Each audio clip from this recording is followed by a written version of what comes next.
भद्रं पश्येमाक्षभिर्भद्रं यजत्राः स्थिरैरङ्गैस्तुष्टुवागुं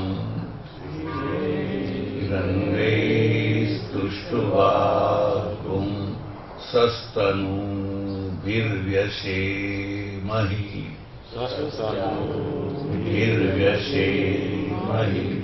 देवहितं यदायुः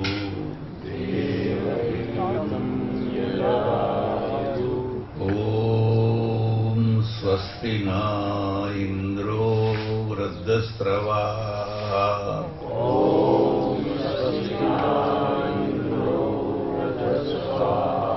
स्वस्ति न पूषा विश्ववेदाः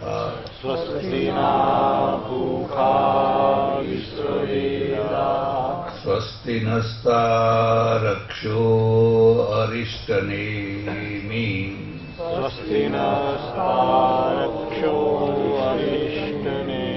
स्वस्ति नो बृहस्पतिर्दधातु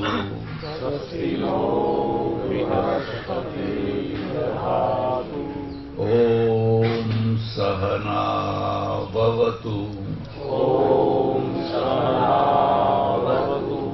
सहनौ भुनक्तु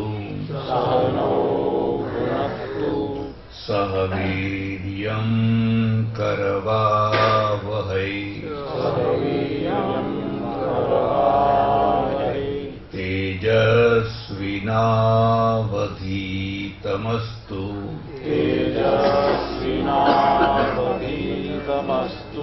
मा विद्विषावहै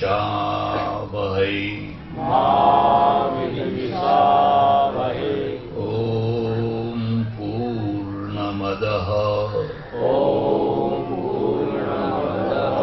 पूर्णमिदं पूर्णात् पूर्णमुदच्यते पूर्णस्य पूर्णमादाय पूर्णमेवावशिष्यते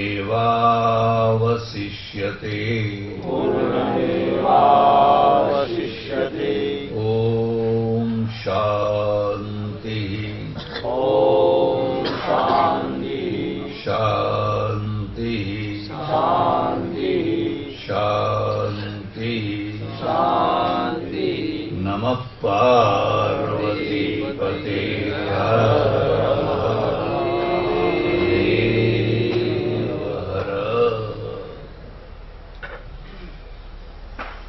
સ્વાધ્યાયનો આજે બીજો દિવસ છે. પહેલા દિવસે આપણે આપણું મૂળ જે શાસ્ત્ર છે એ વેદ છે અને વેદ સંબંધિત થોડીક કંઈ ચર્ચા કરવામાં આવી હતી, પણ મારી દૃષ્ટિએ થોડીક વાત બાકી રહી ગઈ. આજ તમને લખાવી દઉં, પછી આગળની વાત કરશું. વેદ 4 છે. પહેલા વેદ એક જ હતો, પછી વેદ ત્રય થઈ અને બહુ સમય પછી અથર્વવેદ ઉમેરાયો, એટલે પછી વેદ ચતુષ્ટય થયા ક્રમે કરીને.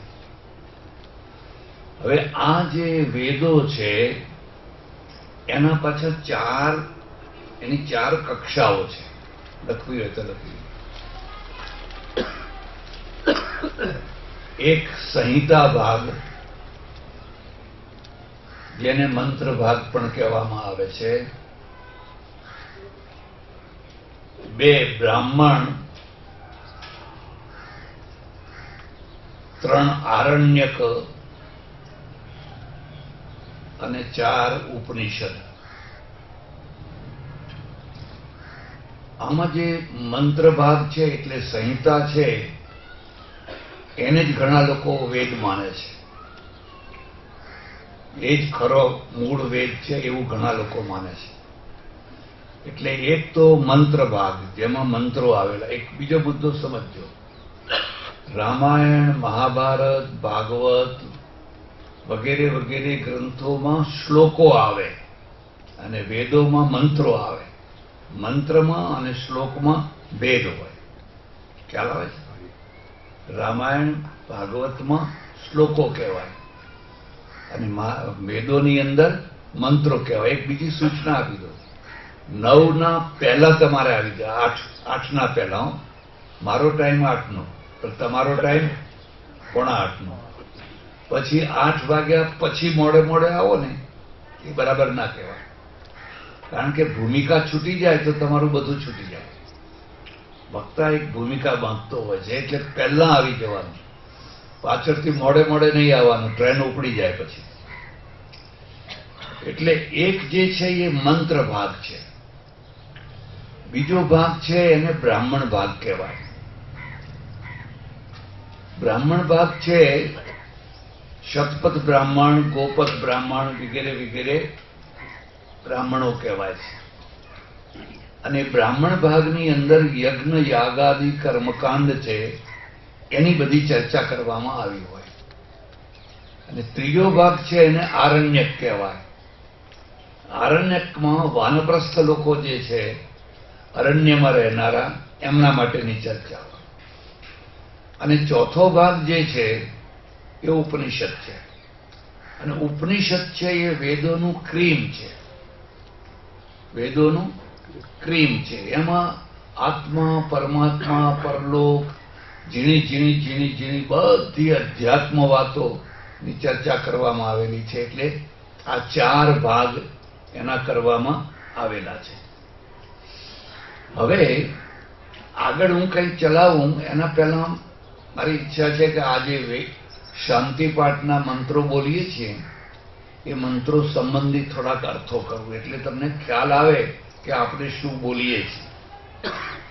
ઘણીવાર એવું હોય કે બ્રાહ્મણો, પુરોહિતો મંત્રો બોલે પણ ખબર ના હોય કે આ મંત્રોનો શું અર્થ છે. આનો ભદ્રા કૃતવો યંતુ વિશ્વત, કડકડ કડકડ કડકડ બધું બોલ્યા કરે. પણ જો તમે એના અર્થોને સમજો તો વધારે આનંદ આવે. અર્થ સહિત જાણવામાં વધુ આનંદ આવે. એટલે આપણે પહેલો શાંતિ મંત્ર છે એના થોડા અર્થો સમજશું. ઓમ ભદ્રમ કર્ણેભિઃ શૃણુયામ દેવા. સંસ્કૃતનો એક નિયમ છે, જ્યારે પણ તમે કોઈ મંત્રનો કે કોઈ શ્લોકનો અર્થ કરવા બેસો તો સૌથી પહેલા એમાં જે સંબોધન હોય એ સંબોધનને પહેલા પકડો. ખ્યાલ આવે છે? અહીંયા સંબોધન છે દેવા. હે દેવો, હે પરમેશ્વર, હે ભગવાન, ભદ્રમ કર્ણેભિઃ શૃણુયામ. કર્ણેભિઃ, અમે કાનોના દ્વારા સારી સારી વાતો સાંભળીએ. અચ્છા, એક બીજી વાત છે. અમારે ત્યાં સંસ્કૃતના વ્યાકરણના 2 રૂપ છે, વૈદિક વ્યાકરણ અને સામાન્ય વ્યાકરણ. વૈદિક વ્યાકરણને આર્ષ વ્યાકરણ કહે છે. આ શબ્દ લખીએ, એમાં આર્ષ પ્રયોગ આવે.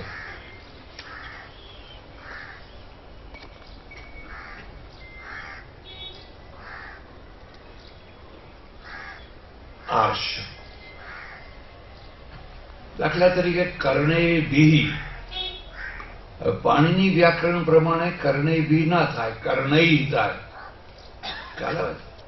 રામૈઃ એમ કર્ણૈઃ થાય.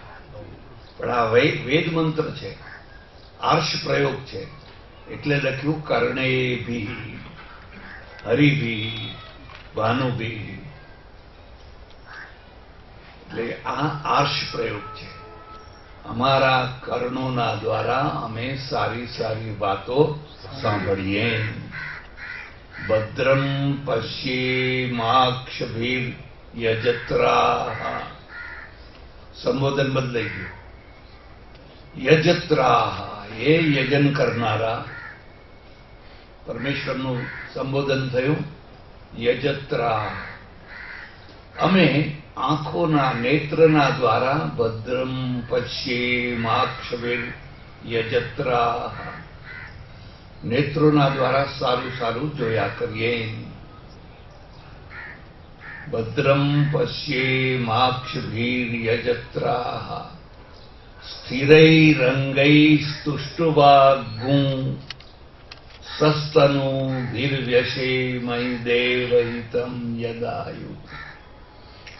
અમારા અંગ છે ને એ સ્થિર મજબૂત રહે, જલ્દી વૃદ્ધાવસ્થા ના આવે, હાથ પગ ડખડાઈ ના જાય. સસ્તનૂભિર, અને દેવતાઓને જે અભિષ્ટ એવું પૂરેપૂરું આયુષ્ય અમે જીવીએ. ખ્યાલ આવે છે? એક શબ્દ લખાવો લખી જીજીવિષા, જીજીવિષા, 2 વિજિગીષા, 3 મુમૂર્ષુ.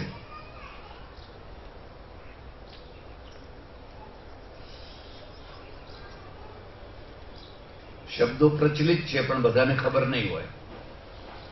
મુમૂર્ષુનો અર્થ શું થાય? મરી જવું છે, મરી જવું છે, મરી જવું છે. જ્યારે જુઓ ત્યારે મરવાની જ વાતો કરે. આ ભેદ સમજો. શ્રમણોનો મુમૂર્ષુવાદ છે, કાલ મરી જવું છે, કઈ ભેગું આવવાનું નથી. સારું છે, વૈરાગ્ય ચડાવો, પણ તમે રાત દિવસ મરી જવું છે, મરી જવું છે, મરી જવું છે, એવા વિચારો કરો તો પછી કોઈ કોલંબસ પેદા ના થાય, કોઈ વાસ્કોડી ગામા પેદા થાય, એવરેસ્ટના શિખર ઉપર ચડનારો કોઈ એડમંડ હિલેરી પેદા થાય. કારણ કે મરી જ જવું છે, તમારે મરી જ જવું છે. હું ઘણી વાર કહું કે કાલ મરી જવું છે તો આજે જ મરી જવું, થોડો ભાર ઓછો થાય. આને મુમૂર્ષુવાદ કહેવાય. ખ્યાલ આવે છે? કદી પણ મુમૂર્ષુવાદમાં પડવું નહીં. કદી પણ મુમૂર્ષુવાદમાં પડવું નહીં. ત્યારે બીજો વાત શું છે? જીજીવિષા. એ કુદરતી છે. જીજીવિષાનો અર્થ થાય છે જીવવાની ઈચ્છા. જીવવાની, પ્રાણી માત્રમાં. તમે ગમે એમ કહો ને, પણ કોઈને મરવાનું ગમતું, બધાને જીવવાનું ગમે છે. અને એટલે જો બધાને જીવવાનું ગમે છે તો જીવવું સારી વસ્તુ છે. જો ખરેખર જીવવું દુઃખરૂપ હોત તો કોઈને જીવવાનું ગમે? જ્યારે માણસ આત્મહત્યા કરે ત્યારે કરે કે જીવનનો ભાર ઉપાડી ન શકે ત્યારે કરે. એને કેટલા પ્રોબ્લેમ હોય, એને કોઈ રસ્તો ન સૂઝે, ચારેય તરફથી એમ લાગે કે હવે મૃત્યુ સિવાય બીજું ક્યારે આત્મહત્યા કરે. નહીં તો જલ્દી કોઈ આત્મહત્યા કરે. તમે ભિખારીને કદી આત્મહત્યા કરતા જોયો? ઠરીને મરી જાય, ભૂખ્યો મરી જાય, પણ ભિખારી કદી આત્મહત્યા ના કરે. આત્મહત્યા કોણ કરે? જેનામાં સ્પિરિટ હોય. ખ્યાલ આવે? આત્મહત્યા કોઈ રમત વાત નથી. જાપાનીઓ સૌથી વધુ આત્મહત્યા કરે. એને હારાકીરી કહે. શું કે? હારાકીરી કહે. એવું કહેવાય છે એક હોટલમાં આપણો ભાઈ ઉતરેલો કોઈ, અને એને બીજા દિવસે મેનેજરને ફરિયાદ કરી કે મારા રૂમમાંથી ફલાણી વસ્તુ ગુમ થઈ છે. એ રૂમને સાફ કરનારી જે બેન હતી એને આત્મહત્યા કરી. મારા ઉપર કલંક લાગ્યું, આત્મહત્યા કરી. કારણ કે જે સ્પિરિટ વાળી પ્રજા હોય ને એ જ આત્મહત્યા કરે. પુરુષો કરતા સ્ત્રીઓ વધારે આત્મહત્યા કરે. અને સ્ત્રીઓમાં પણ તમે જોજો, જે ઊંચા લેવલની સ્ત્રીઓ હોય એ વધારે આત્મહત્યા કરે. જે નીચા લેવલની હોય સ્ત્રીઓ, ખાસ કરીને મજૂરી આવું તેવું કરતી હોય, બહુ જલ્દી આત્મહત્યા ના કરે. એને ગમે તેવું કહો, ગમે તેવું સંભળાવો, ગમે તેવી ગાળો દો, ગમે તેવા મેણા મારો, કઈ ના. પણ લેવલ ઊંચું થાય અને ઊંચા લેવલની હોય ને એ આટલું સહન ના કરી શકે, અને સહન ના કરે એના પરિણામે એ આત્મહત્યા કરી બેસે. એટલે આ ખાસ વાત યાદ રાખજો, આત્મહત્યા કરવી ના જોઈએ, પણ કદાચ કોઈ કરવા તૈયાર થયું હોય તો એના પ્રત્યે સહાનુભૂતિ રાખવાની. એના પ્રત્યે અરે એને કંઈક હશે ત્યારે, નહીં તો આટલું કેમ કરવા તૈયાર. એટલે એક તો જીજીવિષા છે, પ્રાણી માત્ર ને જીવવાની ઈચ્છા છે, હું જીવું. અને એક વિજિગીષાવાદ છે. વિજિગીષુવાદ એટલે શું છે? જીવવું તો ખરો, પણ વિજય મેળવીને જીવવું. આ ત્રીજી વાત છે. એમને જીવવું નથી.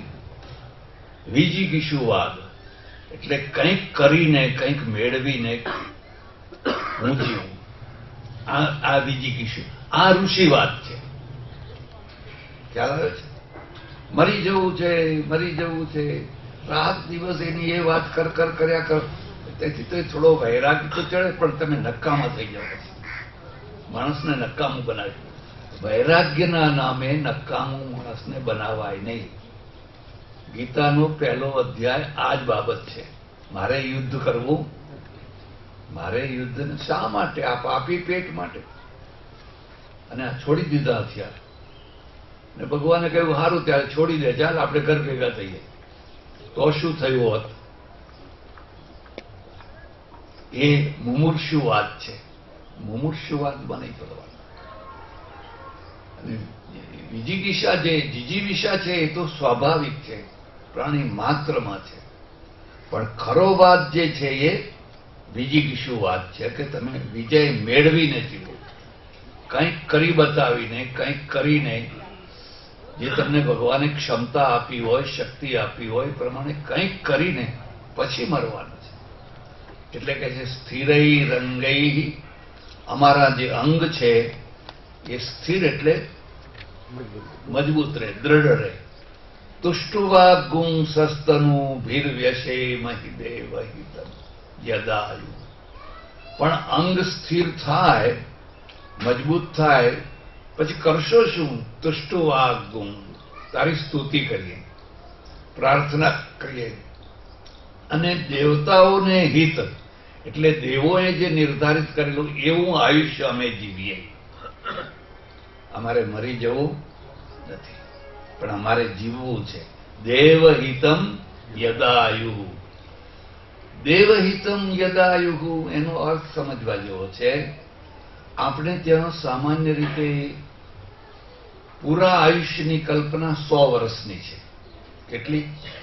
શતમ જીવેમ શરદ, શતગું શૃણુયામ શરદ, શતમ પ્રબ્રવામ શરદ, શતમ દીનાઃ સ્યામ શરદ, શતમ ભૂયશ્ચ શરદ શતાત્.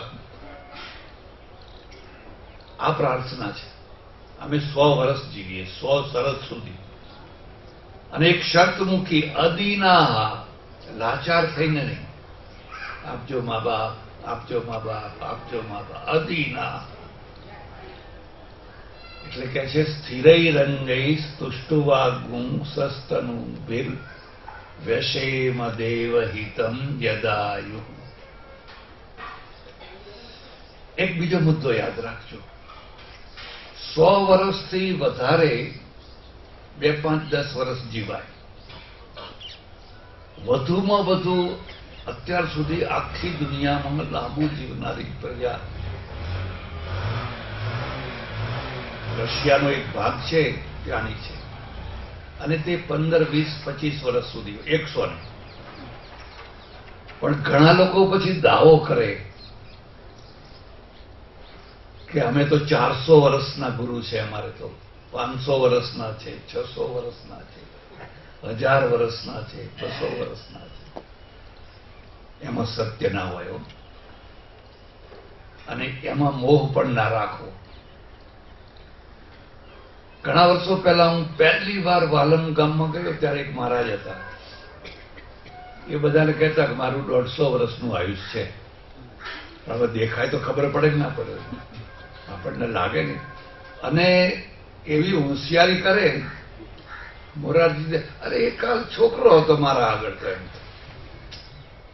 આમાં બણગા ફૂંકે. ખ્યાલ આવે છે? એને શું કહેવાય? બણગા ફૂંકે.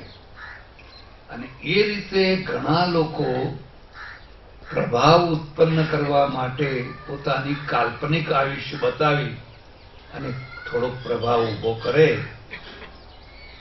મારા એક ઓળખીતા પટેલ ગિરનાર જઈને આવ્યા પછી કે બાપુ કે ધન્ય ધન્ય થઈ ગયા. કેમ? કે ભરતશ્રી મળ્યા અમને તો, એમ કે. ખ્યાલ આવે છે? આપણે શું માનીએ છીએ? ભર્તુહરી, અશ્વત્થામા અને ત્રીજા એ 3ને અમર માનીએ છીએ. એ મરતા નથી. મળ્યા કે હા મળ્યા. એમ તો કેવી રીતે ખબર પડી તમને? કે જટાઓ તો આમ ધૂળમાં ખેંચાતી હતી, એટલી લાંબી જટા થઈ ગઈ. હવે આને ખબર નહીં કે આ બનાવટી જટા છે. ખ્યાલ આવે છે? આ બહેનો ઘણી વાર બનાવટી ચોટલો લગાવે, બજારમાં તૈયાર મળે છે. એ બહેનો જ નથી લગાવતી, અમારા સાધુઓ લગાવે. આમ દિવેટો કરી કરી કરીને લાંબુ કરે રાખે. અને એ દિવેટો જે કરે એ ગુરુભાઈના વાળ હોય ને, એ બધા વાળ ભેગા કરીને વડનું દૂધ લાવી અને આમ કરી કરીને દિવેટો બનાવી લાંબી કરે. લાંબી કરે અને પછી આમ મોટો આવડો મોટો ટોપલો બનાવે.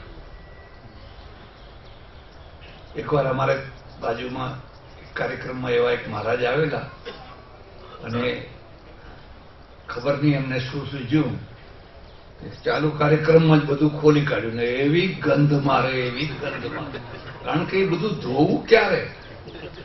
આવડો મોટો ટોપલો તમે ભેગો કર્યો છે, એને કયા શેમ્પૂથી ધોવો? એને ધોવાય જ નહીં. એટલે એમાં પછી રાખ ભરભર કરે. રાખ એન્ટીસેપ્ટિક છે. રાખ કેમ ભરે? રાખ છે ને એ એન્ટીસેપ્ટિક છે, એટલે એમાં જુઓ ના પડે, લીખો ના પડે, પણ ગંધ તો પરસેવાની આવે છે. એટલે હવે લાંબી જે જટાઓ છે એમાં મોહ પામવાની જરૂર નથી ગાંડા. એ તો વણીને ભેગી કરેલી લાંબી દિવેટો છે અને એટલા માટે લાંબી રાખી છે કે લોકો જુએ એટલા માટે. એક મહારાજ તો આમ હાથમાં લઈને જ ફર્યા કરે. ખ્યાલ આવે છે? એટલે ખરેખર 100 વર્ષની આજુબાજુનું જ જીવન છે. 2-5 વર્ષ આમ કે 2-5 વર્ષ આમ. હમણાં આપણું આયુષ્ય વધ્યું છે. પહેલા 50, 55, 60 વર્ષે માણસ મરી જતો. કાકા કે વનમાં ગયા હવે તમે, એટલે વનમાંથી તો બહાર નીકળ્યા તો નીકળ્યા, નહીં તો નીકળાય જ નહીં. પણ હવે લોકો 60, 70, 80, 90 લાંબુ આયુષ્ય જીવે છે. અને એનું કારણ છે એક તો આરો પ્લાન્ટ છે ને, પાણી શુદ્ધ મળવા માંડ્યું, દવાઓ મળવા માંડી, હોસ્પિટલો થઈ, પ્રયોગશાળાઓ થઈ, માણસને ખબર પડે કે આને શું છે. એટલે એ બધાના કારણે લોકોનું આયુષ્ય વધ્યું અને ખોરાક પણ સારો થયો. ઘણા લોકો કહે પહેલા 2.5 શેરનું ઘી મળતું હતું, પણ કોણ ખાતું હતું? 2.5 શેર માટે રૂપિયો જોઈએ ને, રૂપિયો જ ક્યાં હતો? અત્યારે જેટલું લોકો ઘી ખાય છે એટલું પહેલા ખાતા? અત્યારે જેટલું દૂધ પીવે છે એટલું પહેલા પીતા નતા. અત્યારે દાળ ભાત રોટલી શાક ખાય છે, પહેલા આવું બધું મળતું નથી. કુપોષણ હતું, માણસ ખખડી જતો અને વહેલો મરી જતો. એમાં પ્રસૂતિમાં તો સ્ત્રીઓ મરી જ જતી, પ્રસૂતિનો કોઈ રસ્તો જ નતો. તો સ્થિરૈરંગૈ તુષ્ટુવાગ્ગું સસ્તનૂભિર વ્યશેમ દેવહિતમ યદાયુઃ. આ એનો સામાન્ય અર્થ છે. આમાંથી એક બોધપાઠ લેવાનો. મુમૂર્ષુવાદ ગ્રહણ કરવો છે, જીજીવિષા કે વિજિગીષુ? વિજિગીષુ. ખ્યાલ આવે છે? કયો વાત? વિજિગીષુ. જીવવું છે, ભલે થોડું જીવીએ પણ કંઈક કરીને જીવવું છે. તો શું થશે કે તમે કોઈ એવરેસ્ટના શિખર ઉપર જશો, કોઈ 7 સમુદ્રના પાર જશો, કોઈ કંઈ કરશો, કોઈ કંઈ કરશો, નહીં તો બાપના કૂવામાં ડૂબીને મરી જાવ. પછી કાલ મરી જવું છે, કાલ મરી જવું છે, મરી જવાની જ કથા કરવાની. હવે આનો બીજો અર્થ કરી જરા સાંભળજો ધ્યાનથી. ભદ્રમ કર્ણેભિઃ શૃણુયામ દેવાઃ. મારે તો ઘણું ભદ્રમ કર્ણે, મારે સારું સારું સાંભળવું છે, પણ નબળું સાંભળવાનું મળે તો કરવું શું? બધું તમારા હાથમાં છે. તમને પડોશી કેવા મળ્યા છે? એકવાર એવું થયું, કલોલમાં મારે 1 મહિનો રહેવાનું થયું અને લોકોએ મને ઉતારો આપ્યો. ગામથી બહાર એક હનુમાનજીનું મંદિર હતું ને, ત્યાં ઉતારો આપ્યો ને પછી મને ખબર પડી કે આ તો ઝઘડાની જળ છે. એ મંદિર છે એ ઝઘડાનું કારણ હતું, એટલે કે મહારાજને નાખો અહીંયા. સારું, ચાલો બરાબર છે. યોગાનું યોગ બન્યું એવું કે મારો જે રૂમ, એની બારી, એના પાછળ બધા હરણિયા ઉતરેલા. હરણિયા પેલા કાંસકી વેચે ને, કાંસકીઓ વાળા, એ હરણિયા બધા 15-20 કુટુંબ ઉતરેલા. એટલે એ જે બોલે એ બધું મને સંભળાય. અને સાંજે બધા આવે ચારે તરફથી ને જે ગાળો બોલે, જે ગાળો બોલે, તમે કલ્પના ના કરો એવી ગાળો બોલે. એટલે હું વિચાર કરું, સાંભળ સાંભળ, પ્રેમથી સાંભળ, સાંભળ, આ ઉતારો એવો છે કઈ ગાળો સાંભળ. અને 2 કલાક સુધી રોટલા થતા જાય ને ગાળો બોલતા જાય, રોટલા થતા જાય, ગાળો બોલતા જાય. પછી પાછા સવારે થાય, પાછા બોલે, પછી ટોપલો ઢાંકી બધું હવનું ઢાંકીને પાછા બધા જાય. 7-8 દિવસ થયા. મને થયું કે આમાંનું એકાદનું ખૂન થઈ જશે. આ લોકો આટલું બધું લડે છે, એકાદ માણસનું કંઈ ખૂન ના થઈ જાય. એટલે એના જે બોલા મુખ્ય 2-3 માણસો હતા એને બોલાવીને મેં કહ્યું, તમે આટલા બધા ઝઘડા કરો છો, એના કરતા જુદા થઈ જાઓ. તું અહીં ઉતર, તું પણ ઉતર, તું પણ ઉતર, તું પણ ઉતર. આ બધા ભેગા રહો છો, એના કરતા જુદા થઈ જાઓ. અરે રે મહારાજ, કે આ શું બોલ્યા? લડીએ ખરા પણ જુદા ના થઈએ. હવે આ કીધું, આના પાસેથી તો ઘણું ગ્રહણ કરવા જેવું. એ તો કે ભેગા રહીએ તો લડીએ તો ખરા, પણ એમ કઈ જુદા થવાતું હશે? કોણ ગાડામાં ડાપણ છે કે નથી? ડાયા બહુ જલ્દી જુદા થાય. હો, ડાયા લોકો લાંબો ટાઈમ ભેગો ના રહી શકે, કારણ કે બહુ ખોટું લાગે. પેલા તો કે અમે ગાળો બોલીએ, લડીએ, લાંબા હાથ કરીએ, ગમે તે કરીએ, પણ જુદા ના થઈએ. ડાંગે મારું પાણી જુદું કેમ થશે? એમ એક ભજન છે ને એવું. એટલે હવે તમારે શું સાંભળવું એ બધી તમારા હાથની વસ્તુ નથી. તમે ગામમાં રહેતા હો, પડોશમાં રહેતા હો, આજુબાજુ રહેતા હો, ફ્લેટ કલ્ચર હોય, ફ્લેટોમાં રહેતા હો, તો તમારે ઘણીવાર ન સાંભળવાની વસ્તુ પણ સાંભળવી પડે. એક બીજો હતો, સાંભળવી પડે એટલું જ નહીં, કેટલીક વાર હકારો પણ આપવો પડે. આજુબાજુના માણસો આવીને બેસી જાય ને પછી બોલવાનું શરૂ કરે એટલે તમારા માથું તો આમ કંઈક તો હલાવવું પડે ને. ઈચ્છા ના હોય તો હલાવવું પડે ને. એટલે હવે રસ્તો શું? એટલે રસ્તો બતાવે છે એ ભગવાન અમારા કાનમાં તો એવી ગરણી મૂકી દે, એવી ગરણી મૂકી દે કે જે કંઈ સાંભળીએ એનું બધું ગળાઈ ગળાઈને સારી સારી વસ્તુઓ આવે, કચરો કચરો બધો બહાર નીકળી જાય. આ ગરણીનું નામ વિવેક છે. લખી, ગરણીનું નામ છે વિવેક. જો તમારામાં વિવેક જાગૃત થાય તો દુર્જનોના વચ્ચે રહીને પણ તમે સજ્જન રહી શકો.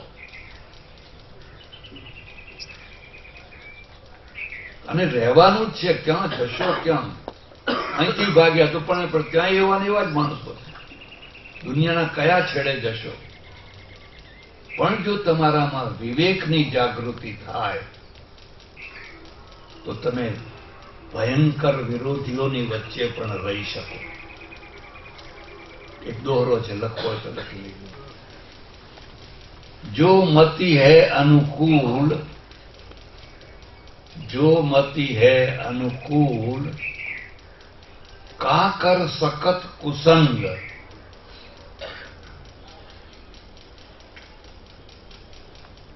चंदन विष व्यापत नहीं,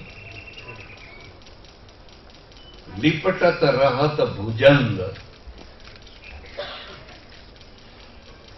મલાઈગીરી છે ને ચંદન, ચંદનના ઝાડ ઉપર બધા સર્પો ચોંટેલા ને ચોંટેલા હોય.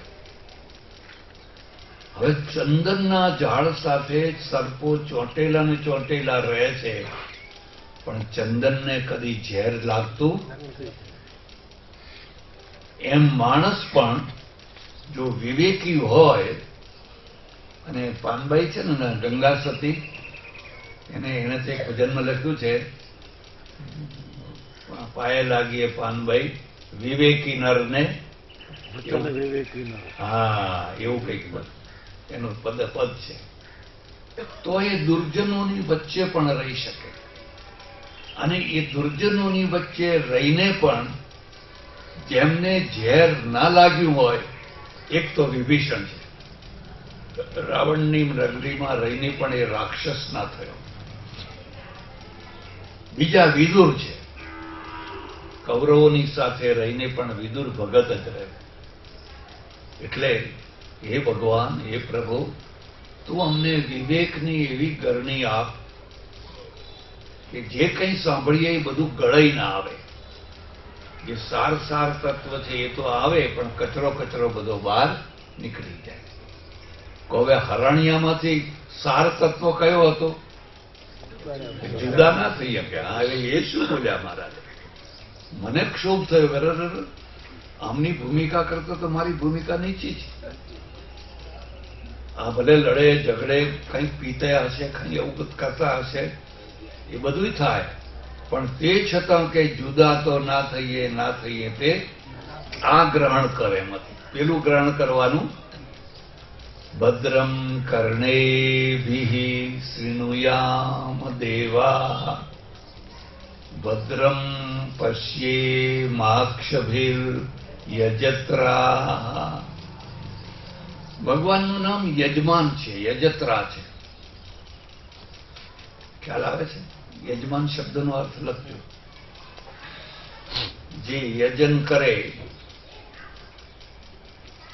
એને યજમાન કહેવાય. જે યજન કરાવે એને ગોર કહેવાય. ગોરમાં ને યજમાનમાં શું ફરક? ગૌર શબ્દનો જૂનો અર્થ છે પુરોહિત. અગ્નિમીળે પુરોહિતમ, અને પુરોહિત શબ્દનો અર્થ થાય છે પુરઃ અગ્રે અગ્રે હિતમ ઈચ્છતિ ઇતિ પુરોહિત. યજમાનનું આગળ ને આગળ ભલું ઈચ્છે એનું નામ કહેવાય પુરોહિત. મારા યજમાનનું ભૂંડું ન થવું. ખ્યાલ આવે છે? યજમાનનું ભલું ઈચ્છે એવા ગોરનું કદી ભૂંડું થાય જ નહીં. આ એક નિયમ છે. અને તમને દુકાનદારો તો તમને પણ કહું છું, ગ્રાહકનું ભલું ઈચ્છે એ દુકાન કદી પણ દેવાળું ના કાઢે. ગ્રાહકનું ભલું ઈચ્છે. મારો ગ્રાહક મારો ભગવાન છે. પરદેશમાં એક ખાસ કહેવત છે, ગ્રાહક કદી જૂઠો હોય જ નહીં. વસ્તુ પાછી આપવા આવે ને તરત જ લઈ લે. આપણે ત્યાં શું લખ્યું હોય? વેચેલો માલ પાછો લેવામાં આવશે. પેલાના ત્યાં તમે લઈ જાઓ, 2 દિવસ 4 દિવસ 5 દિવસ 10 દિવસ પછી ના ગમે પાછો લાવો, બિલ આપો, તરત જ. એક અક્ષરે ના બોલે. કેમ ના ગમે એવું પૂછવાનું નહીં. એ તરત જ પૂછે કે આની જગ્યાએ બીજી વસ્તુ લેવી છે કે પૈસા લેવા છે? તમે કહો પૈસા લેવા છે, તરત પૈસા પાછા આપી. એમના સ્ટોર બધા ધંધોકાર ચાલે છે. કોઈ સ્ટોર દેવાળું કાઢતો. આપણા લોકો કેટલીક વાર બહુ ચાલાકી કરે. એમની પદ્ધતિ જુદી હતી. આપણે ભણ્યા, શું કરે કે દેશમાં જવાનું હોય ને સરસ મજાનો શૂટ લઈ આવે અને દેશમાં 1 મહિનો ફરે, પહેરીને આમ તેમ બધે, પછી પાછા જઈને કે લો તારો પાછો લઈ લે પાછો. હવે આ પાછા લીધેલા શૂટને કરે શું ખબર છે? પાછા લીધેલા શૂટને ડેમેજ કચરામાં નાખી દે અને એ ક્રિશ્ચિયન આર્મીને આપી દે. એ લોકો ગરીબોને આપે. આ બધા કપડાં વેચે ને, એને ફરી વેચવાનો નહીં, એને ફરી નહીં વેચવાનો, એને પાછો આપી દે. એક વાર પૂછ્યું કે તમને કેટલું નુકસાન જાય? આવી રીતે તમે પાછો માલ લે કરો તો તમને કેટલું બધું? એવું નહીં, એમ તો થોડુંક હોય પણ એમાં અમારી પ્રેસ્ટીજ જામે, એમાં અમારી અને દુકાનદારની પ્રેસ્ટીજ છે ને એ પણ એની એક મૂડી છે. દુકાનદાર છે, છોકરું જાય કે ગમે તે જાય, ઓછું નહીં જોખે કે નહીં જ જોખે, બીજો ભાવ નહીં કરે તે નહીં, આ એની પ્રેસ્ટીજ છે. અને પ્રેસ્ટીજને જામતા વર્ષો લાગતા હોય છે, રાતોરાત જામતી હોતી. અને એ વર્ષો સુધી જે એને સહન કર્યું એ એની તપસ્યા છે. એનું નામ જ તપસ્યા છે. એટલે ભદ્રમ પશ્યે માક્ષભીર યજત્રાહ. ભગવાન યજન કરે છે. શું કરે છે? કે જેમ પેલો યજ્ઞમાં આહુતિ આપે છે એમ આખો દિવસ ભગવાન જાત જાતના યજન કરે છે. તમે કલ્પના કરો કે સૂર્યનો પ્રકાશ ના હોય તો જીવાય નહીં, અને પ્રકાશનું બિલ આવે તો કેટલું ભરો? તમે કેટલું ભરો? કોઈ બિલ નહીં. આખો દિવસ પ્રકાશ પ્રકાશ પ્રકાશ પ્રકાશ. મારે સ્કેન્ડિનેવિયન દેશોમાં જવાનું થયેલું. હવે એ દેશો એવા 4-5 કલાક જ દિવસ રહે, પછી તરત જ રાત થઈ જાય. ઉપર બહુ ઉપર જતો તો વળી બિલકુલ 6 મહિના સુધી રાત જ રાત ને 6 મહિના સુધી દિવસ જ દિવસ. અને યુરોપમાં દિવસ હોય પણ વાદળા છાયેલા હોય. સૂર્ય તો ભાગ્યે જ જોવા મળે, અને જ્યારે સૂર્ય જોવા મળે તો ગાંડા ગાંડા થઈ જાય. Sunny day, Sunny day, Sunny day. હું કહું ઘરે સની ડે જોવો હોય તો બનાસકાંઠામાં આવો ને, તો થાકી ગયા. લૂ લાગીને બિચારા કાળા મેશ થઈ ગયા સની ડે થી. એના માટે તો સની ડે એક આનંદની વસ્તુ છે. એટલે દરિયા કિનારે કે નદી કિનારે બધા કપડા કાઢીને પડ્યા હોય લાઈન સર, હજારોની સંખ્યામાં. સની ડે એ યજન કરે છે. ભગવાન તમને પ્રકાશ આપે છે, ભગવાન તમને વાયુ આપે છે. આપણને ખબર નથી પણ ચારેય તરફથી વાયુ આવી રહ્યો છે. એમાં બધા બેલેન્સ છે. ઓક્સિજનનું પ્રમાણ આટલું, કાર્બન ડાયોક્સાઇડનું આટલું, ફલાણાનું નાઇટ્રોજનનું આટલું, ફલાણું આટલું. અને એના દ્વારા પ્રાણી માત્ર જીવન લઈ રહી યજન કરી રહ્યો છે. એ જ પાછો તમને વરસાદ લાવીને પાણી આપે છે. સ્વાહા સ્વાહા સ્વાહા. મેઘ થઈને ઉપર આવે છે અને યજ્ઞમાં જે વરસાદનો હોમ કરે છે, આખી ધરતી લીલીછમ થઈ જાય છે. થઈ જાય. એ જ પાછો વનસ્પતિ પેદા કરે છે. બાજરી જ બાજરી, બાજરી જ બાજરી, ગુવાર ગુવાર, જીરું જીરું, વરિયાળી વરિયાળી, યજત્રા. આ એનું ભૌતિક રૂપ થયું. પરમેશ્વરે જે યજન કર્યું એ યજનમાંથી જીવન મળ્યું એટલે એનું નામ થયું યજત્રા, યજમાન.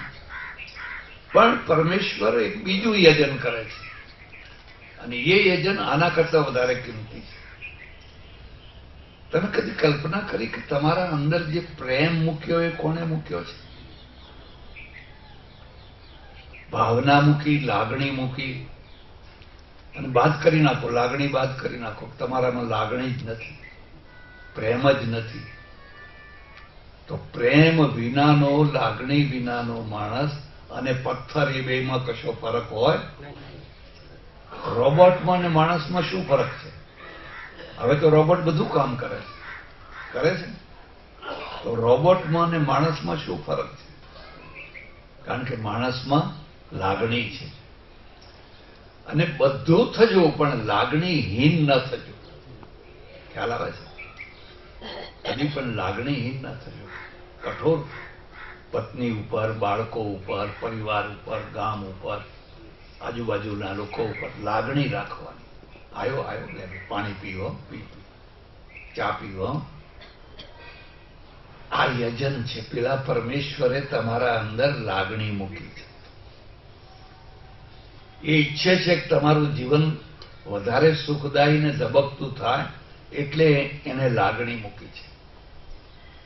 ત્રીજી વસ્તુ છે, એને તમારામાં નોલેજ મૂક્યું છે. કદી તમે મગજ ખોલીને જોયું છે? અને જો ના જોયું હોય ને જોવું હોય ને, છક થઈ જશો. અમેરિકાની ન્યૂજર્સીમાં હું સાયન્સ મ્યુઝિયમ જોવા ગયો.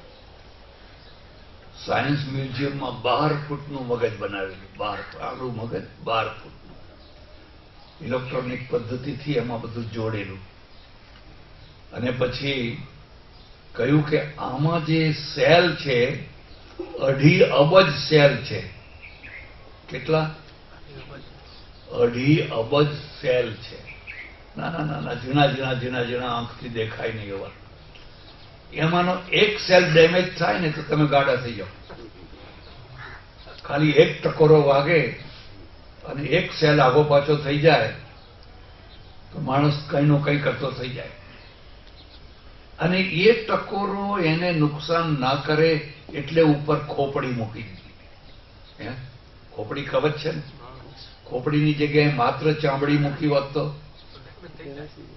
કોઈ એક મારે એટલે ખલાસ, આખું મગજ ડેમેજ થઈ જાય. ભગવાન એનું રક્ષણ કરવા માંગે છે.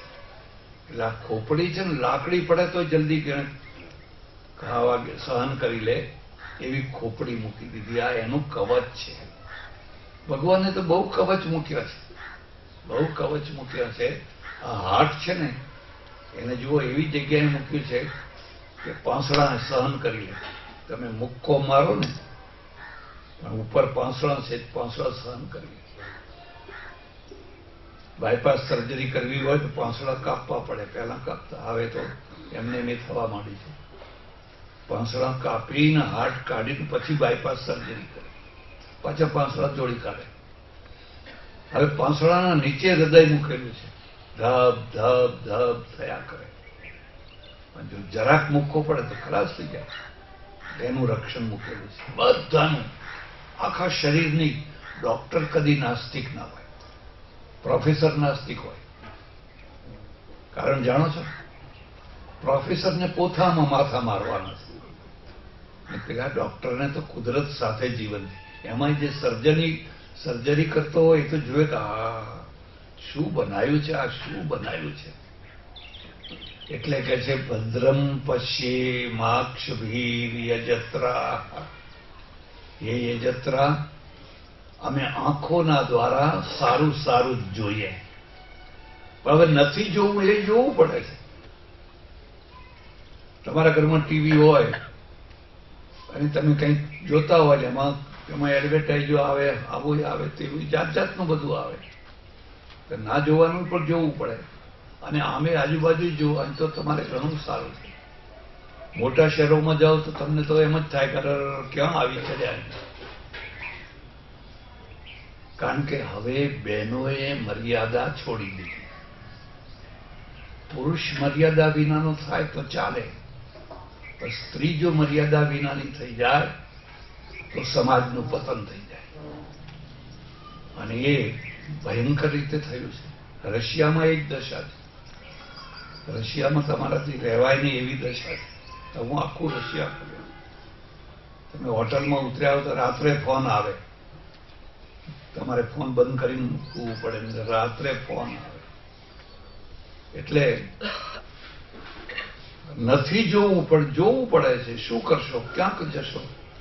એવી ઘરની આપ કે જેથી અમે દૃશ્ય છે એ દૃશ્યને ગાળીને જોઈએ. જે ન જોવા જેવું છે એ આપોઆપ એમાં ગળી જાય, અને એ પણ વિવેકનું છે. એક મહારાજ હતા, કોઈના ત્યાં ઉતરેલા. પેલાને જરા ગમત કરવાનું મન થયું. મહારાજ, ત્યારે તો આમાં બધા ટીવી બીવી નહીં, પિક્ચર જોવા આવું છે સિનેમા? હા કે ચાલો. ત્યારે પેલાને શું કે અમને લઈ જવું થિયેટરમાં ને પછી મશ્કરી કરું કે મહારાજ જેની પિક્ચર જોવા આયા, શરમ નથી આવતી. એટલે પેલા તો તૈયાર થઈ ગયા, જઈને બેઠા. સિનેમા ચાલુ થયું, પછી પાછું પૂરું થયું, બંધ થયું. કે મહારાજ કેવી મજા પડી? કે બહુ મજા પડી. કે શું જોયું? કે એ જોયું કે જયારે અજવાળું હતું ત્યારે પેલા પડદા ઉપર કશું નતું, પણ અંધારું થયું ને બધા નાચવા માંડ્યા. અજવાળું હતું ત્યારે પડદા ઉપર કઈ દેખાતું, પણ બત્તીઓ બંધ થઈ અને બધા પૂતળા નાચવા માંડ્યા. એટલે ભાઈ, આ જીવન એવું છે, અજવાળું હોય તો ધોળો પડદો છે, પણ જો માયાનું અંધારું થઈ જાય તો પછી બધા પેલો કે અરે આને તો હું મશ્કરી કરવા લાવેલો, પણ આ તો ગુરુ નીકળ્યો. એમ કે તમારી દૃષ્ટિમાં વિવેક જાગૃત થાય તો ભૂંડામાં ભૂંડું, ખરાબમાં ખરાબ દૃશ્ય છે એમાંથી પણ તમે સાર ગ્રહણ કરી શકો. અને નહીં તો સારામાં સારું દૃશ્ય હોય એમાંથી પણ ખરાબ વસ્તુ ગ્રહણ કરી શકો છો.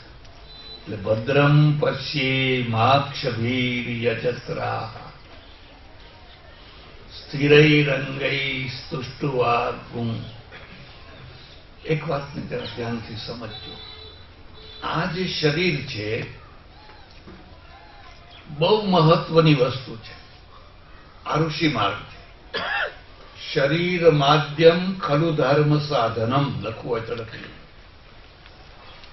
શરીર માધ્યમ ખલુ ધર્મ સાધનમ. આ શરીર છે ધર્મનું સાધન કરવામાં પહેલું સાધન છે. આદ્યમ સાધનમ બહુ મહત્વ છે. આત્મા જેટલું જ મહત્વ શરીરનું પણ. પછી શું થયું? કોરો આત્મવાદ આવ્યો આપણે ત્યાં. કોરો આત્મવાદનો અર્થ શું થયો? હું શરીર નથી, મારે ને દેહને કઈ લેવા, હું આત્મા છું, શુદ્ધ બુદ્ધ મુક્ત નિરંજન, આમ તેમ એ બધા વિશેષણ બોલી બોલીને કરે ને મારે ને શરીરને કઈ લેવા દેવા નથી. એટલે શરીરની ઉપેક્ષા થઈ. ખ્યાલ આવે છે? કોરો આત્મવાદ, કોરો દેહવાદ, કોરો આત્મવાદ બેય બરાબર નથી. દેહ અને આત્મા બંનેને સાથે રાખી ચાલનારો ઉભયવાદ છે એ ઋષિ માર્ગ. દેહ પણ સાચો અને આત્મા પણ સાચો. દેહને આત્માની જરૂર છે અને આત્માને દેહની જરૂર. આત્મા એકલો હોય તો શું કરે? કહો, હું એકલો કઈ બોલી શકું? આ શરીર છે તો બોલે છે. એમ આત્મા હોય પણ કઈ તમે કશો શરીર ના હોય તો શું કરી શકે? અને શરીર હોય પણ આત્મા ના હોય તો મળદું શું કરે? મળદાથી કશું ના થાય. એટલે દેહાત્મવાદ. ખ્યાલ આવે? દેહા શરીર પણ વાસ્તવિક છે અને આત્મા પણ વાસ્તવિક છે. બંનેનો યોગ પણ વાસ્તવિક છે. એટલે શરીરની ઉપેક્ષા કરવાની નહીં. હવે સિદ્ધાંત કહું છું. આ શરીર છે એમાં કેટલીક વસ્તુ તમને ભાગ્યથી મળી છે, કેટલીક વસ્તુ તમને પુરુષાર્થથી મેળવવાની છે. તમારો આકાર, પ્રકાર, રંગ, રૂપ એ તમને જીનેટિક મળ્યા છે.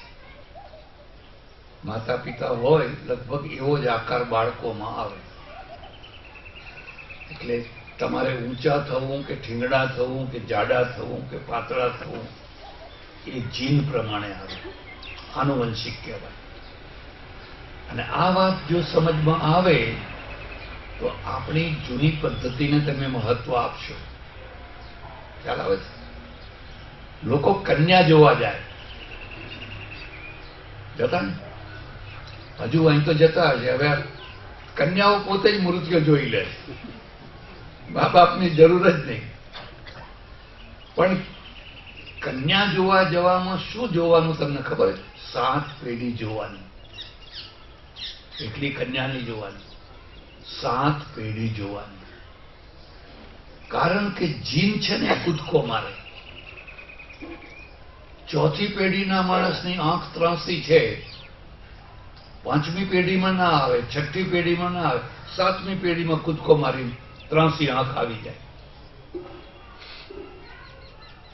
જીન છે ને કૂદકો મારે.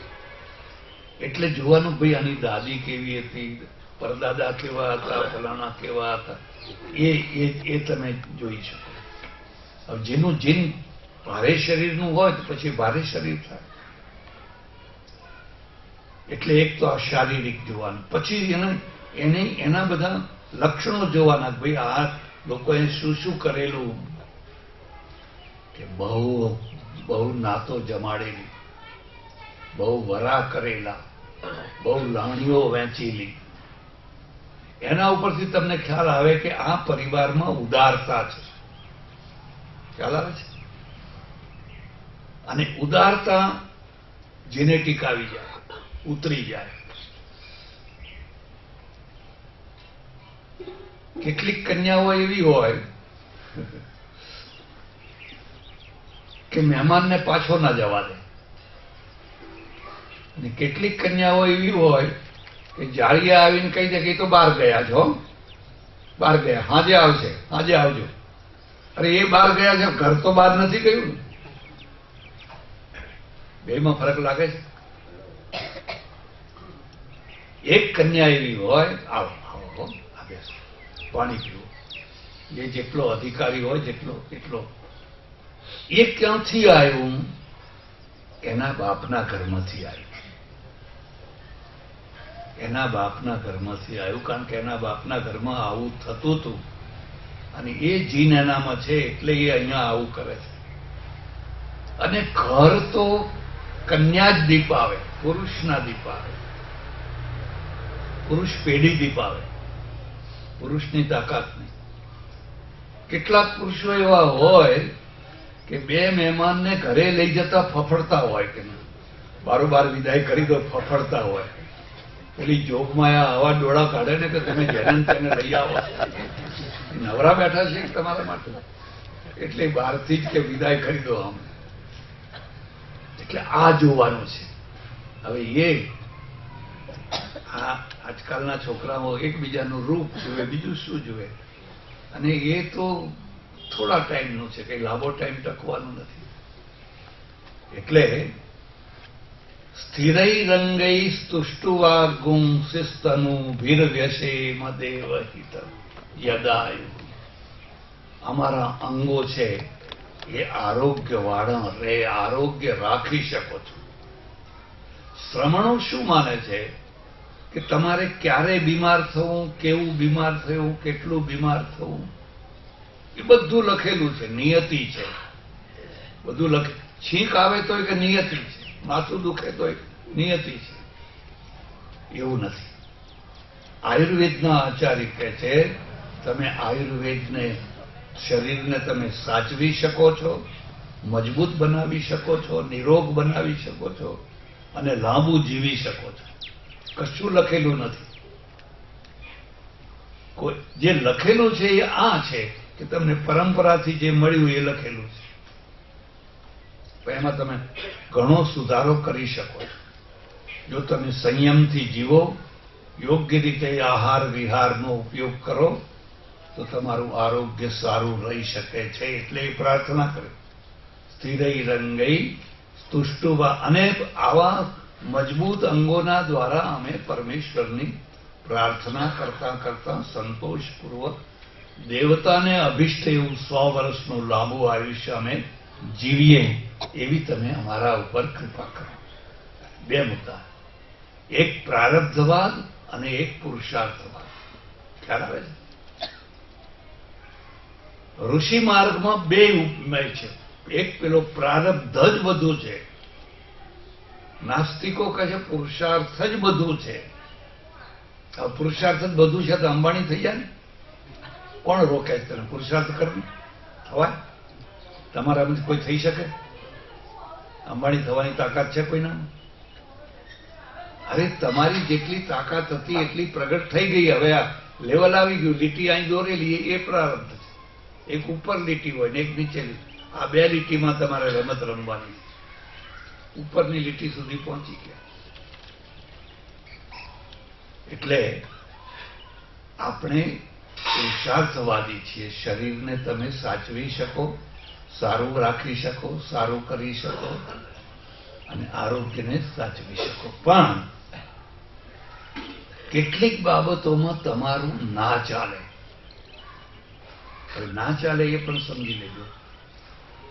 તમારા પડોશીને સળેખમ થયું ને છીંક ખાધી, તમને સળેખમ થઈ. હવે તમારો દોષ નથી. ફ્લૂ થાય ને એવા ઘણા રોગો છે, સંક્રામક રોગો છે. પહેલા કોલેરા આખા ગામમાં ફેલાઈ જાય. આખું ગામ ઉલટીઓ ઉલટીઓ, મળદા જ મળદા, પ્લેગ ફેલાઈ જાય. એવા ઘણા રોગો બધા મટી ગયા. હવે ક્યાંય કોલેરા જોવા ના મળે તમને. હવે ક્યાંય પ્લેગ જોવા ના મળે. ક્યાંય શીતળા માતા જોવા ના મળે. ખરું? પહેલા તો તમે ગામે ગામ જુઓ તો એવા ખાટલા હોય ને, ડાગ ડાગ ડાગ, આંખો ફૂલા પડી જાય. લોકો શું કહેતા કે આ પ્રારબ્ધથી આવ્યું કે ના માતા કોપ્યા છે, માતાનો રથ ફરી વળ્યો છે. અને ગામમાં એવાય લોકો હોય, હા કે મેં રથ જતા જોયો તો રાત્રે કે ગણગણ ગણગણ ગણગણ, પણ પેલા ગોળ આગળ ઉતર્યો પછી એમ આખું ગામ બહાર ગુતું હોય તો ઘરમાં હોવા જતું. આને શ્રદ્ધા કહેવાય કે અંધશ્રદ્ધા કહેવાય? અંધશ્રદ્ધા કહેવાય. આપણે શ્રદ્ધાનું રક્ષણ કરવાનું, અંધશ્રદ્ધાનું નહીં.